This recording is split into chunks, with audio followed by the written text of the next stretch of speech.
One more week to go, everybody. However, the second to last week of the NFL season was extremely intriguing, very interesting, nail biting, nerve wracking, made you sweat, made you jump out your seat, made you disgusted, but ultimately made you happy because it is football.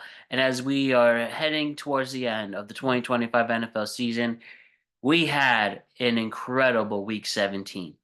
So let's talk about each and every single one of our games from Christmas Thursday down to Sunday night. And Sunday night had a thriller of a game to discuss. And now we're here, getting ready to wrap the year around, get ready to wrap around the year, say goodbye to 2025 and headed to 2026. And we're going to have an amazing NFL postseason where we don't know where any of this is going. And that's exactly how it should be. So, my name is Matt Brown. I am the host of the Productive Conversations podcast on all podcast platforms and YouTube. And let us discuss week 17 of the NFL season. We'll go through every single one of the games, look ahead to the final week of the season, and get you ready for the NFL playoffs. The final Productive Conversation in 2025. And let's make it a good one. And before we talk about every single one of the games in 2025, before we talk about every single one of the games in week 17 of the 2025 NFL season, I just want to remind you to like and subscribe to the Productive Conversations podcast on all podcast platforms and YouTube. And don't forget to check out exclusive content regarding the show across all social media platforms. We're on Instagram at Productive Conversations Podcast, X at PodConvoPod, TikTok at PodConvoPod, Facebook at Productive Conversations. And as mentioned, check us out on YouTube. Check us out on all podcast platforms such as Spotify, Apple, iHeartRadio, Amazon, Audible, anywhere where you can listen to a podcast. We're on that platform, and let us show you why we're so good about it. As we talk about everything across sports, news, entertainment, and culture, let's focus on the NFL in week 17 right now. And just some programming notes. As mentioned, this is the final podcast of 2025. No shows for the rest of the week. We'll be back here on Sunday to react to the quarterfinals of the college football season. Going to go through those games. We have games on New Year's Eve, New Year's Day, and New Year's Day specifically. And then on Sunday, we'll have Ryan here and discuss the college football quarterfinals. We got Ole Miss, off the top of my head, Ole Miss in Georgia, Alabama and Indiana, Miami and why am I blanking? Let me double check really quick. We start Miami and Ohio State on New Year's Eve. That will be the Cotton Bowl. Then we have Oregon and Texas Tech, high noon, New Year's Day, playing in the Orange Bowl. Alabama, Indiana take each other on in the Rose Bowl, 4 o'clock on the 1st. And then at 8 o'clock, Ole Miss and Georgia playing each other in the Sugar Bowl. So we'll discuss those games on Sunday, next Sunday. We will react to that. And then next Sunday, we'll also discuss week 18 of the college football season.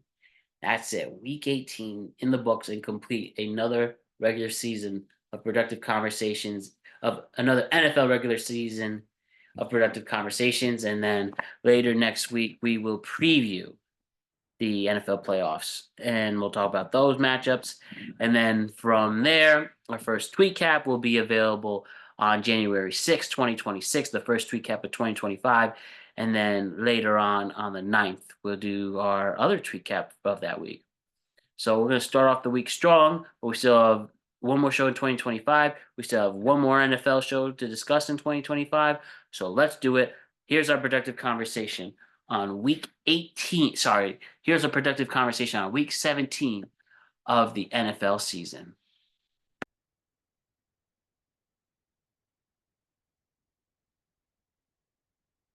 Let's kick it off with our Sunday night game, where we had the San Francisco 49ers take on the Chicago Bears in a back and forth offensive battle. The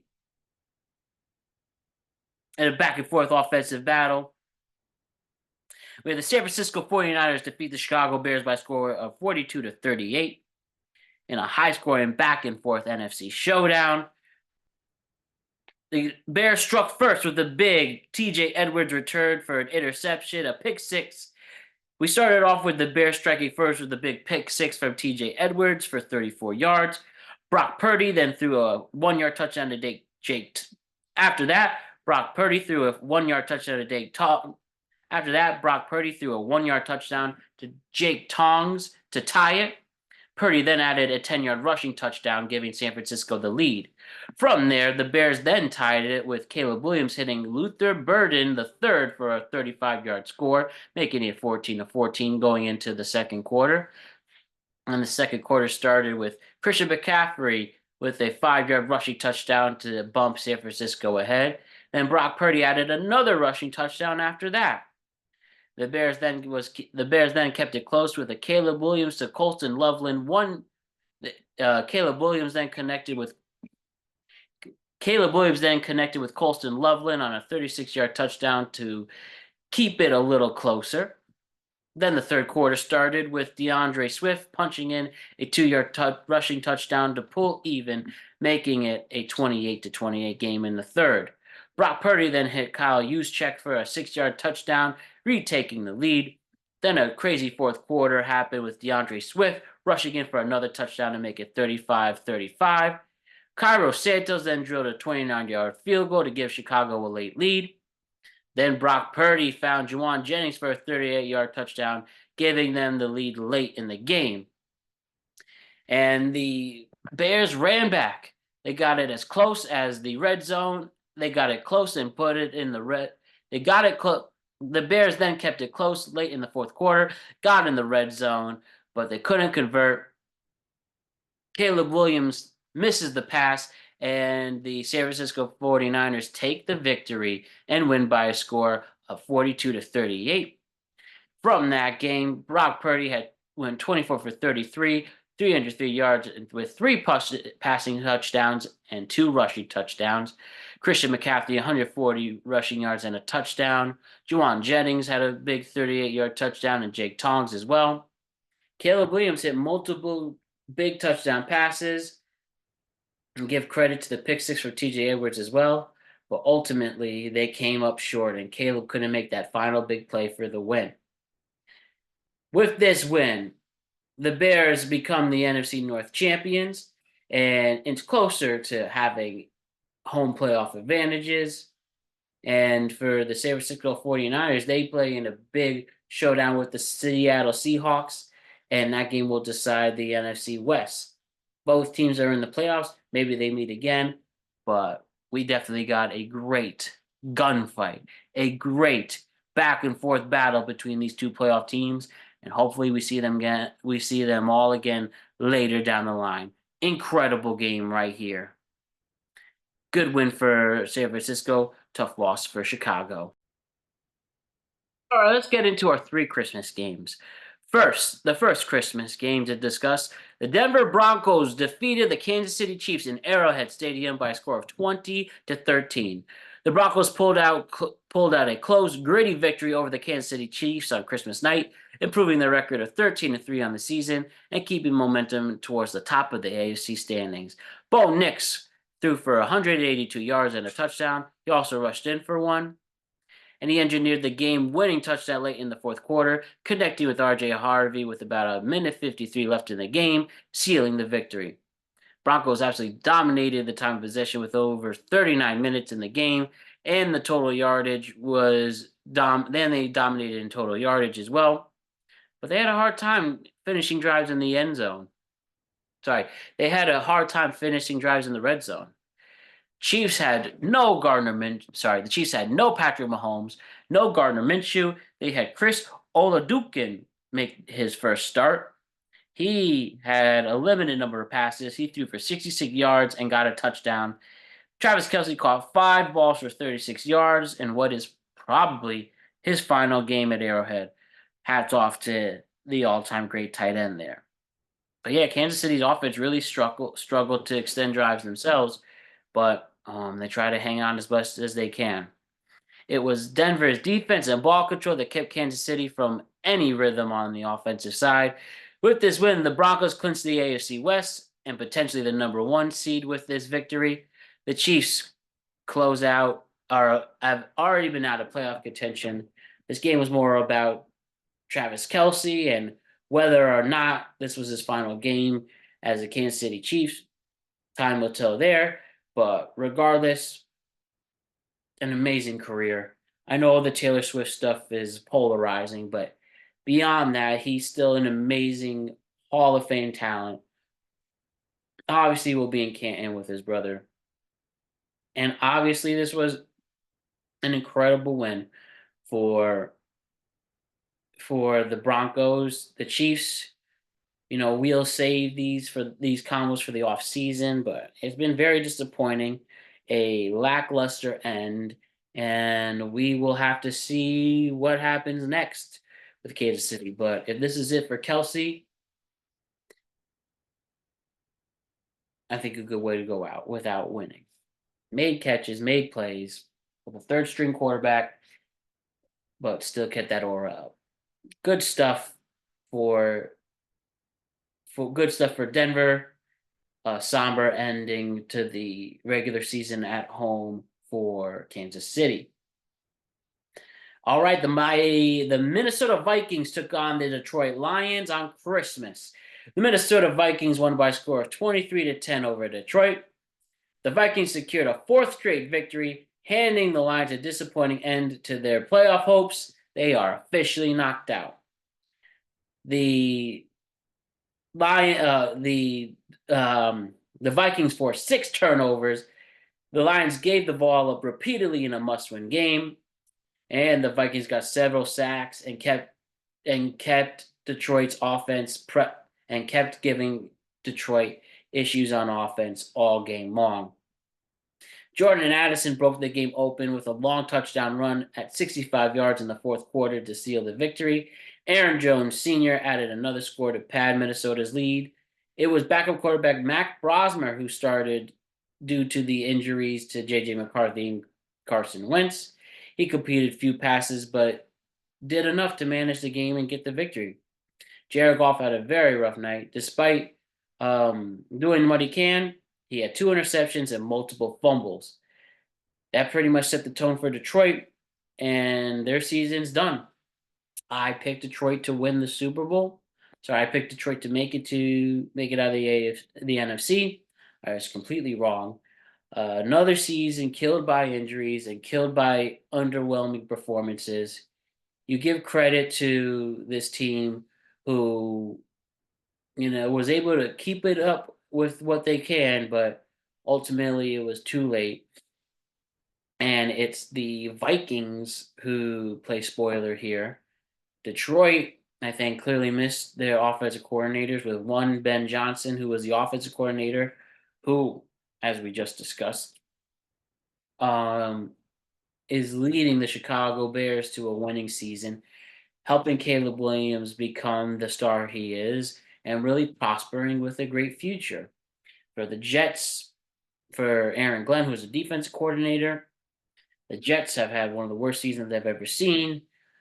Already rumblings he might even be out after a year. We'll talk on Black Monday and see what happens there. But yeah, it's not looking good for the Jets. But ultimately, no coordinators for the 2 new coordinators had big shoes to fill, and I don't think they did ultimately for Detroit. Disappointing seasons for both franchises, but even more disappointing for Detroit. But good win for Minnesota, most of all. And that's what counts. Are we right? All right, good stuff there. And then the Christmas festivities began with a Commanders and Cowboys game. The Dallas Cowboys took on the Washington Commanders on Christmas Day. Cowboys won by a score of 30-23.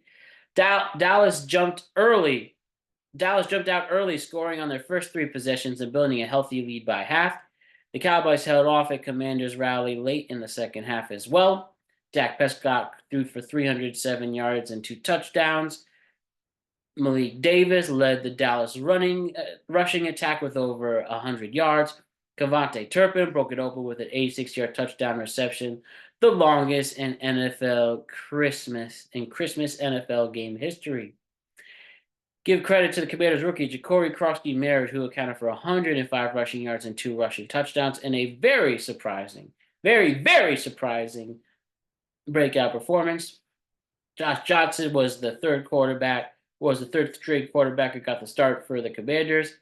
He nearly got 200 passing yards, but it wasn't enough.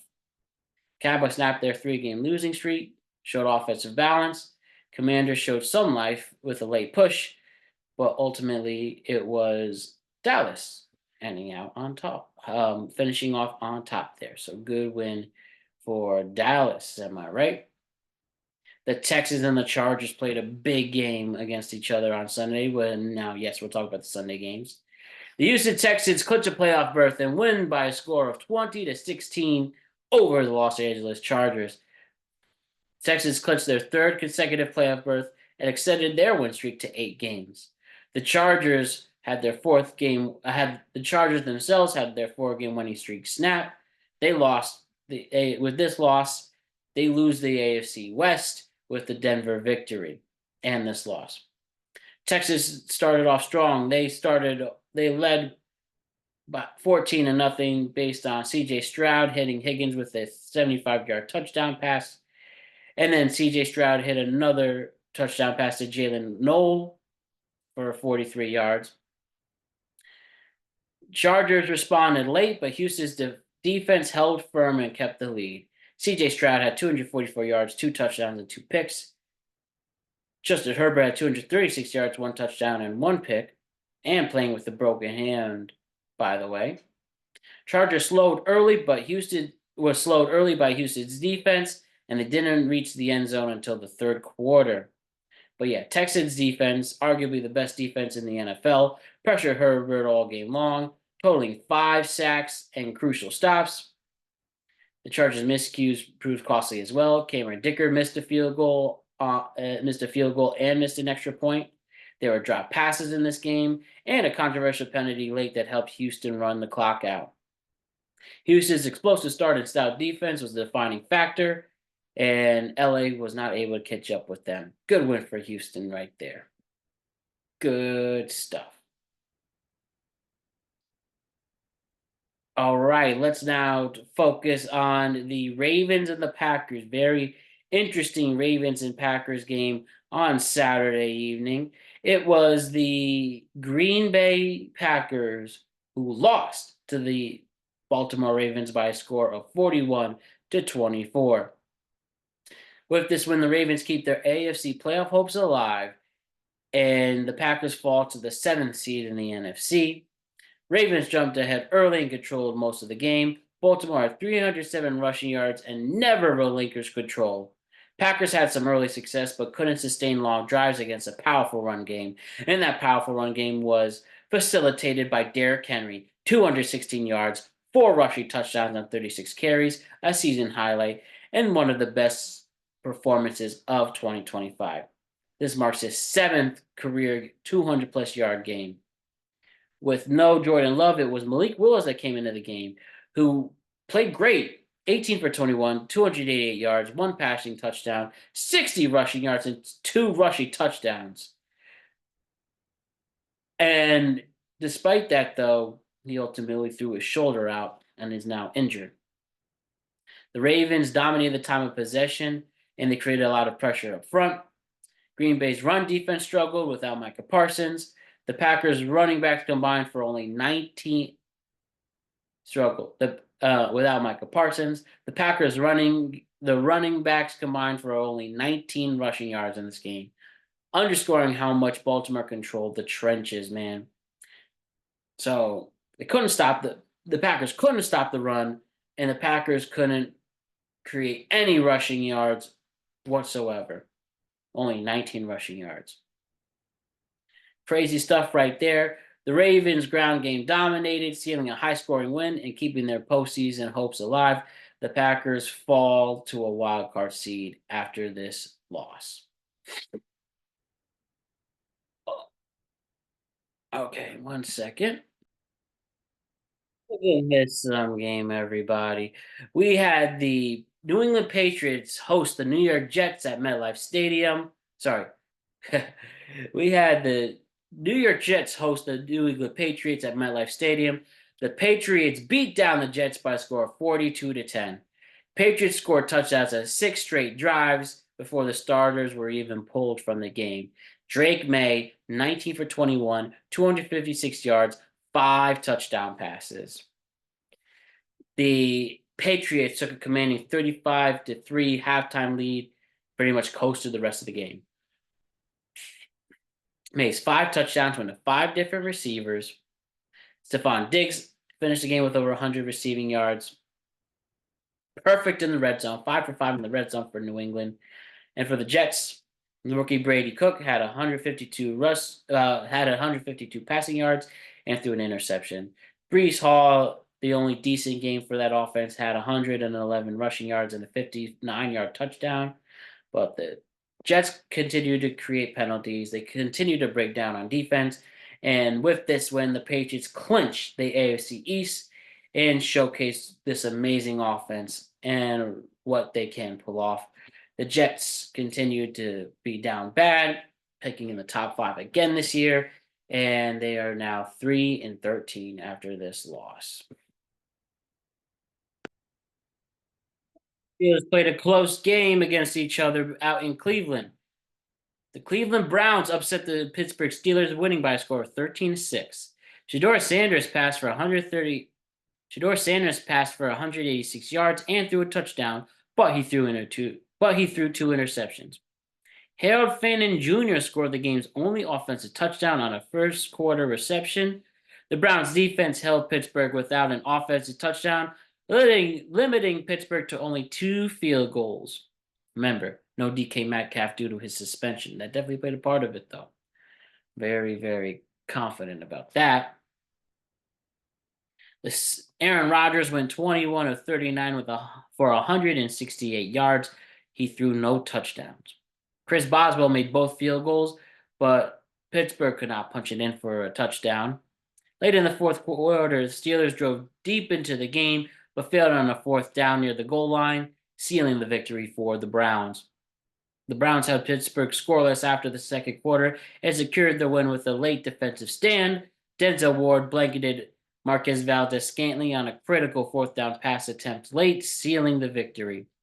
The Browns defense delivered a gritty performance on a cold, rainy afternoon, winning the trenches and red zone battles.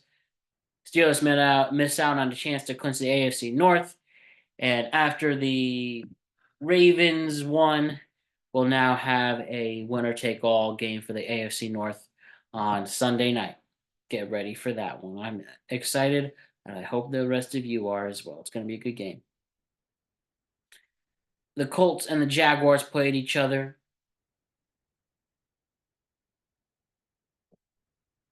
The Jaguars win by a score of 23-7 over the Colts. The Jaguars overcame an early Colts lead and battled through turnovers to secure a gritty road victory. Jacksonville trailed as much as 10-0 and then 17-14 before rallying in the second half to get the victory. Trevor Lawrence completed 23 of 37 passes for 263 yards, did not throw a passing touchdown, but rushed in for 2 other touchdowns. And it was was very decisive with his legs. Also had an interception, but can't be perfect in all of them. Phillip Rivers, in what likely is his final game, the final game of his Hall of Fame career. At 44 years old, he went 17 for 30, 147 yards, 1 touchdown, 1 interception. But yeah, the Jaguars fumbled in the red zone and on an early hook and lateral attempt, and Lawrence threw an interception before halftime, but Jacksonville stayed in it. And Cam Little had 2 clutch field goals, a 42-yard go-ahead field goal in the 4th, and a 53-yard field goal with 18 seconds left, which ultimately sealed that victory for them. Jaguars won despite multiple red zone miscues and penalties. Their offense went 2 for 5 inside the Colts 20.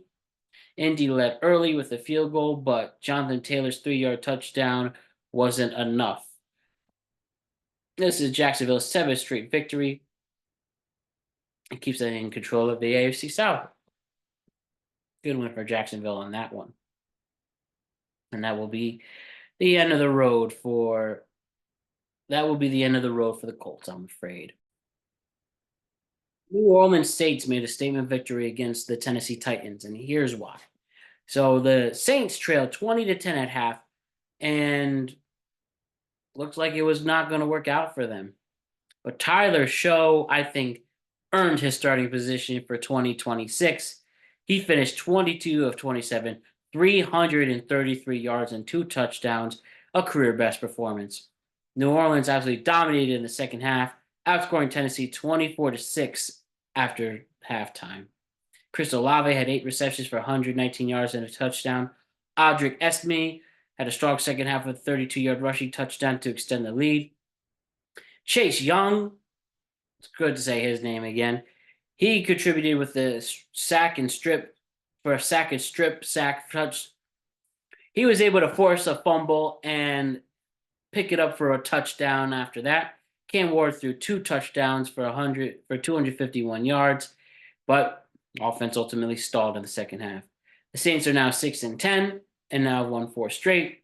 Titans finished 3-13. But Cam Ward at least is improving, and he had that incredible throw when he was pretty much throwing sideways, and was able to pull that off. Maybe a moral victory for Tennessee, at least for Cam Ward, but great win for New Orleans. Big missed opportunity for the Bucs when they played the Dolphins in what was a terrible game for them, but ultimately the Dolphins win by a score of 20-17. Quinn Ewers gets the start for Miami. He threw 172 passing yards and 2 touchdowns. Baker Mayfield, he was incredible in terms of yardage, 346 yards and 2 touchdowns, but he had 2 interceptions. The Bucs led 7-0, and they scored first on a Chris Godwin touchdown reception, but the Dolphins responded with strikes, with touchdowns from Ewers to Greg Dulcich and Ewers to Weeze that was able to give them the lead before half. Then in the third quarter, Miami built a 17-7 lead heading into the second half, and a big 33-yard field goal in the third quarter helped establish that. And the Bucs rallied late, a late interception, a strip sack set up a 91-yard scoring drive, capped up with a Baker Mayfield to Mike Evans touchdown, cutting in the lead to 20-17. Dolphins defense made big impact plays as well, based on turnovers and blocked field goals, and they outgained Tampa Bay on the ground 145-53. And they get the victory for Miami there, forcing a big winner-take-all for the NFC South. That will be played on Saturday night, actually. So we will wait to see what happens there. Then we had the Seahawks take on the Panthers. The Seattle Seahawks win by a score of 27-10. Seahawks dominated in the second half, and it was a low-scoring 3-3 first half. It was a low-scoring 3-3 first half, then it was all Seahawks after that. Zach Charabout led Seattle's ground game, 110 rushing yards, 2 touchdowns. Sam Darnold had 147 passing yards and a touchdown. Jackson Smith-Njigba caught 9 passes for 72 yards. And after a defensive first half, the Seahawks took over in the third quarter, forcing 2 Carolina turnovers and making them into touchdowns. The Charabout's runs and clutch-making plays from Seattle helped secure that victory. And the Panthers only managed a Bryce Young 10-yard rushing touchdown for their only offensive touchdown in the game. The Seahawks are now 13-3. They will compete for the NFC West title and a potential number 1 seed against San Francisco in Week 18. That will be on Saturday. And the Panthers fall to 8-8, missing a chance to clinch the NFC South, unfortunately. They, too, will play in a winner-take-all for the game for the NFC South against Tampa. But it was all Seattle's balanced attack, strong run game, and opportunistic defense controlled the second half and reaffirmed their status as elites in the NFC.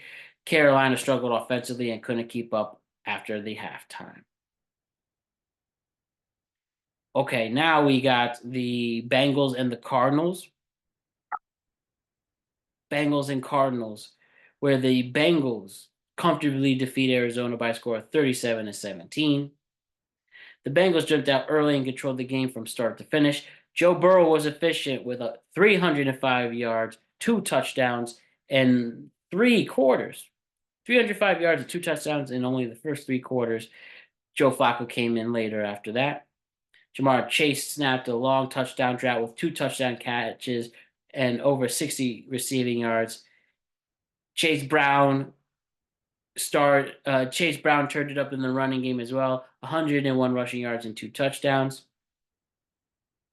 Jacoby Brissett had 212 passing yards and 2 touchdowns, including a score catch by Trey McBride. But both teams ultimately played for pride, and it was the Bengals who ended out on top. They're 6-10. Arizona's 13-3. All right, let's talk about my favorite football team and what I hope will be the last. And listen, I mean, I shouldn't be mad. Giants won, and it was a good thing they won. It's just what a sloppy game that was. And I'm not about tanking. I'm not a tanker. I don't cheer seeing my teams lose because you never know who you pick. Doesn't matter whether you pick number one, say you have a number one first overall pick. We see so many busts who are first overall picks. Or you have excuse me, Mr. Irrelevance and Brock Purdy's very last pick of a draft. And I saw him throw 5 touchdown passes today in a crucial Sunday night football game, and who's been to the Super Bowl as well, and led a team to go into overtime in that Super Bowl. Drafting, don't matter how high or low, is all about what options you have and figuring out how to pick the best player for all those options. So seeing the Giants win by a score of 34-10 over Las Vegas, I wasn't upset about it. Tanking is so dumb because it's so random, such a crapshoot. Anything can happen. The Raiders are a mess, and it's because of games like this. Jackson Dart led the way. A nice return to form, 207 passing yards, 48 rushing yards, 2 rushing touchdowns. Wan'Dale Robinson had a great game, 11 catches for 113 yards. Deontay Banks had a big 95-yard kick return touchdown as well. Geno Smith passed for 176 yards with a touchdown and threw in 2 interceptions, and unfortunately exited with an ankle injury. Kenny Pickett came in after that. And with this victory, the Raiders pretty much, I think there's now an 80% chance that they will be picking first overall and likely picking Fernando Mendoza as the number 1 overall pick. Hopefully start a new franchise with him. We'll see how he does against Bama at the Rose Bowl. So I don't think he'll be that good of an NFL prospect. Nice guy. I've talked about how much of a cool dude he is, but I just don't know if he can hang. But that will be a discussion for the offseason. And the Giants win the 2nd overall pick, right? Let me see NFL draft order right now at this moment. After the week 17 games, it is the Raiders picking first. Hold up. Let me confirm this in 1 second. It is the Raiders picking first. What do you fucking know? The Giants now picking second and the Jets picking third. Literally, this shit happened 5 fucking years ago. It's the Saquon Sam Darnold. Instead of the Vegas pick, it was the Browns pick. And Cleveland's now 6. What a joke. Honestly. It's disgusting. It's upsetting. But whatever. The 2nd overall pick. Hopefully the Giants either pick a solid running back in Jeremiah Love. That would be nice. Can match him with Scatterboo. He is a better player than I think Scatterboo is. We'll talk about that later. But let's just go back to this season, if you will. And there is a crucial third there was a crucial a main Sunday evening game, and that is the Buffalo Bills taking on the Philadelphia Eagles in a crucial game for the Bills after the Patriots win. A dramatic defensive battle. It was a dramatic defensive battle. The Eagles took on the Bills. The Eagles win by a score of 13-12. You can start with Dallas Goedert, who caught a 1-yard touchdown pass from Jalen Hurts early. Jake Elliott then connected on 2 field goals, and that was almost all of the game. Late in the fourth quarter, Josh Allen scored twice on quarterback rushes. Then there was a big extra point to go for the win.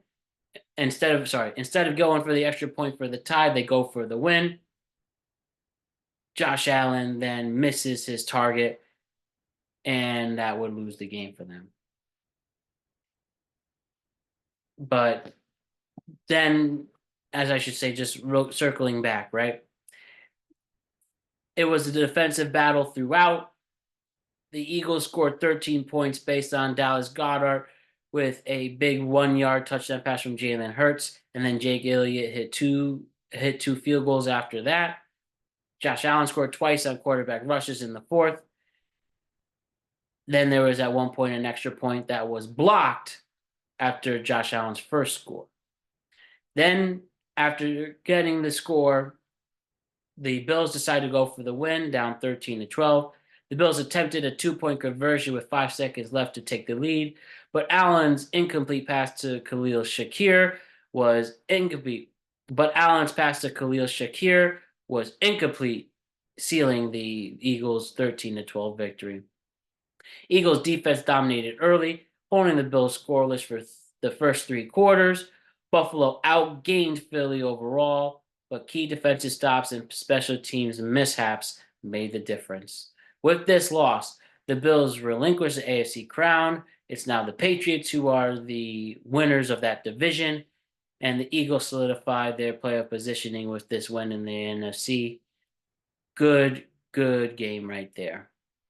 Now let's look into a big Monday Night Football game with Atlanta taking on the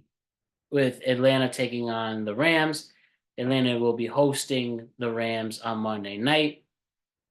This is with 2 wins from Seattle and San Francisco. This is a big game for seeding for LA. And LA is opening as a 7-point favorite. Give me the points for the Rams. It did open as an 8.5-point favorite, all the way down to 7. But I just think this high scoring offense for LA will be too much to handle for Atlanta, who has had a very disappointing season, some ugly losses. And with Kirk Cousins in there, I just don't think they'll be able to hang, quite frankly. So give me -7 points for the LA Rams for the final Monday Night Football game of 2025. All right. And just to look into next week, right? The big games, 3 big games that matter. Saturday afternoon, 4:30, we have the Panthers taking on the Bucks. The winner of this game, winner take all, wins the NFC South. The loser is going home. Tampa's opening as a 3-point favorite. Tampa's finally healthy, right? They have all the players they need. But yet, especially watch it today against a much weaker Dolphins team, they couldn't figure out that offense. Ibuka was like the rookie of the year who has digressed as the weeks have come by. Baker Mayfield's has been playing well, but he's been pressured all game long. Defense is hard to handle. However, do I see the Panthers who are impressive at 8-8 at this point. No one saw that coming. Can they go to Tampa and actually upset the Bucks? Yeah, why not? You know what? I will pick Carolina because of the struggles that the Bucks have had. And the Panthers haven't been great either, but the Bucks have been worse. And with that, I'm going to give the Panthers the upset victory, and Bryce Young leads his team to the playoffs. For Seattle and the 49ers, the other three games, Saturday night, the winner of this game, both teams are going to make the playoffs. Well, who's actually going to win in the NFC West is what's important. At a close 1.5 point spread, we have the Seahawks taking on the 49ers. Seahawks opening as a -1.5 point favorite. Give me San Francisco with the home field advantage, with hopefully a healthy Brock Purdy. With hopefully a healthy George Kittle, with an offense that was pretty lethal, just coming off a lethal win, getting some momentum, and Sam Darnold, who's had his struggles in big games. I'm going to have to give it to San Francisco. I think they're going to upset it with this team that has been depleted with so many injuries throughout the season. Them winning the NFC West would be poetic in this year where the game will be at their home stadium. And I think if they win the NFC West, that's going to be a team to watch out for. I'll tell you that. So give me San Francisco +1.5. And then the big one for the NFC North, for the AFC North, once and for all, the Baltimore Ravens go into Pittsburgh. The winner on Sunday night, the final regular season game of the 2025 season, where 7 days from now I will be in this seat discussing this game. I'm going to say the Pittsburgh Steelers and the Baltimore Ravens will end with Baltimore winning. They're 3.5 point favorites. And I think this collapse will ultimately end, even with a returning TJ Watt. They did lose somebody else on defense that's crucial to their game. I think panic will be asserted in Pittsburgh, especially if they could somehow repeat the rushing attack that they had against Green Bay. And if Lamar Jackson can finally have his first secure victory, I think that Baltimore will get this upset going.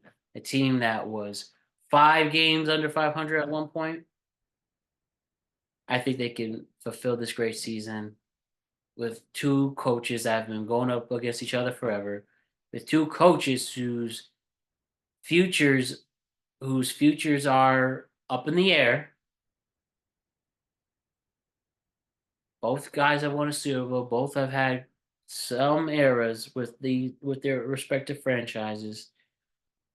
Having said all that, though, I see Baltimore getting this victory on the road.